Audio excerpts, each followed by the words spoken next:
வணக்கம். சேலம் மாநகராட்சி ஒரு பரந்து விரிந்த பெருநகரமாகும். இப்பகுதியில் பல பிரம்மாண்டங்களும் அதிசயங்களும் ஆச்சரியங்களும் நிறைந்துள்ளது. இவற்றுக்கெல்லாம் மேலாக சேலத்தில் மீண்டும் ஒரு பிரம்மாண்டமாக உருவாக உள்ளது ஸ்ரீ விஸ்வரூப செல்வ மகாலட்சுமியின் 135 அடி உயரமான சிலை. இச்சிலை உலகின் மிக உயரமான மகாலட்சுமி சிலையாக உருவாக உள்ளது.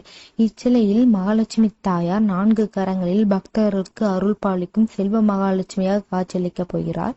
சேலம் மாவட்டத்தில் ஏத்தாப்பூர் பகுதியில் அமைந்துள்ளது முத்துமலை முருகன் கோயில். இக்கோயிலில் தான் உலகிலே மிக உயரமான முருகர் சிலை அமைக்கப்பட்டுள்ளது. அடுத்தபடியாக 77 அடி உயரமான வீர ஆஞ்சநேயர் கோயில் சேலத்தில் ஆட்டையன்பட்டி பகுதியில் அமைந்துள்ளது. இவ்வரிசையில் சேலம் மாநகர பகுதியில் மீண்டும் ஒரு பிரம்மாண்டமாக அமைய உள்ளது நம் ஸ்ரீ விஸ்வரூப மகாலட்சுமி தாயாரின் சிலை.